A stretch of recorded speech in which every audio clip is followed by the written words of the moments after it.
Dear students, पिछले video में हमने जाना यूरोप में राष्ट्रवाद का उदय किन परिस्थितियों में हुआ और उसमें प्रमुख घटनाएं क्या क्या रहीं। राष्ट्रवाद की जो घटनाएं हैं उनके बाद यूरोप के लोगों में जो राष्ट्रवाद की भावना पनपी, उसके बहुत से आयाम हुए, जिसमें कि राष्ट्र को दृश्य कल्पना के रूप में देखा जाने लगा। किसी शासक को एक चित्र या मूर्ति के रूप में अभिव्यक्त करना आसान है, किंतु एक राष्ट्र को चेहरा कैसे दिया जा सकता है। 18वीं और 19वीं सदी में कलाकारों ने राष्ट्र का मानवीकरण करके इस प्रश्न को हल किया। दूसरे शब्दों में कहें तो उन्होंने एक देश को कुछ यूं चित्रित किया जैसे वह कोई व्यक्ति हो। उस समय राष्ट्रों को नारी भेष में प्रस्तुत किया जाता था। राष्ट्र को व्यक्ति का जामा पहनाते हुए जिस नारी रूप को चुना गया वह असल जीवन में कोई जीवित महिला नहीं थी।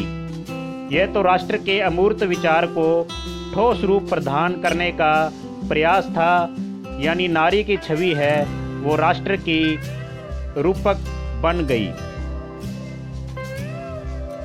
फ्रांस में फ्रांसीसी क्रांति के दौरान कलाकारों ने स्वतंत्रता, न्याय और गणतंत्र जैसे विचारों को व्यक्त करने के लिए नारी रूपक का प्रयोग किया। फ्रांस में इसी नारी रूपक को मारियान नाम दिया गया। इसने जन राष्ट्रीय के विचारों को रेखांकित किया। उसके चिन्ह भी स्वतंत्रता और गणतंत्र के थे, लाल टोपी, तिरंगा और कलगी। मारियान की प्रतिमाएं सार्वजनिक चौकों पर लगाई गई तथा इनकी छवि सिक्कों और डाक टिकटों पर अंकित की गई। इसी तरह जर्मेनिया जर्मन राष्ट्र का रूपक बन गई। जर्मेनिया को बलूत वृक्ष के पत्तों का मुकुट पहने दिखाया गया है, क्योंकि जर्मन में बलूत को वीरता का प्रतीक माना जाता है।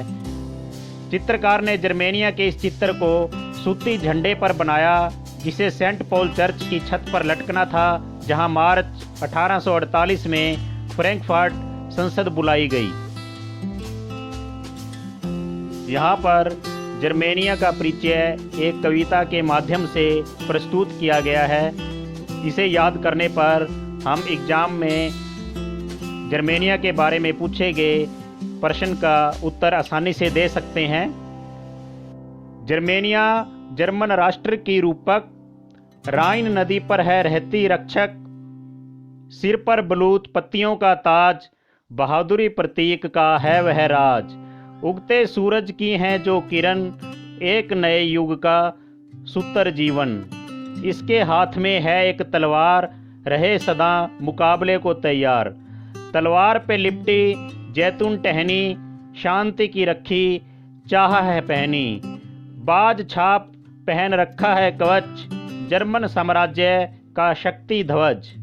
टूटी हुई है अब इसकी जंजीर, आज़ादी मिल जाने की लकीर।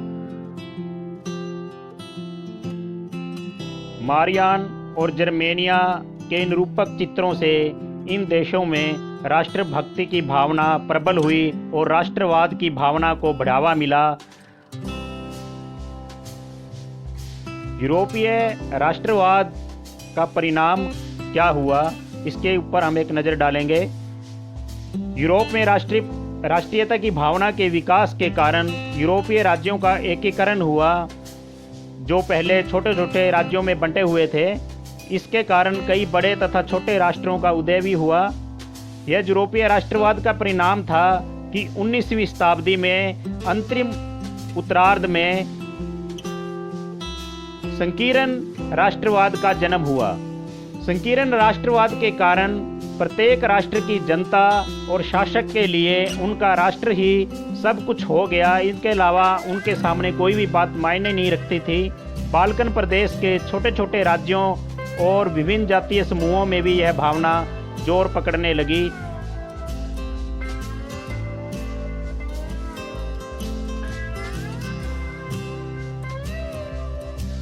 यूरोपीय राष्ट्रवाद के प्रभाव के कारण जर्मनी, इटली जैसे राष्ट्रों में साम्राज्यवाद प्रवृत्तियों का उदय हुआ।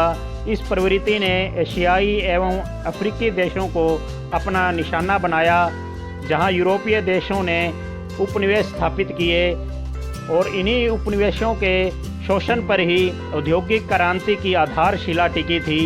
इसी साम्राज्यवादी प्रवृत्ति के कारण ऑटोमन साम्राज्य का भी पतन हुआ। यूरोपीय राष्ट्रवाद का प्रभाव अफ्रीका एवं एशियाई उपनिवेशों पर भी पड़ा। इन उपनिवेशों में विदेशी शासन से मुक्ति के लिए स्वतंत्रता आंदोलन शुरू हो गए।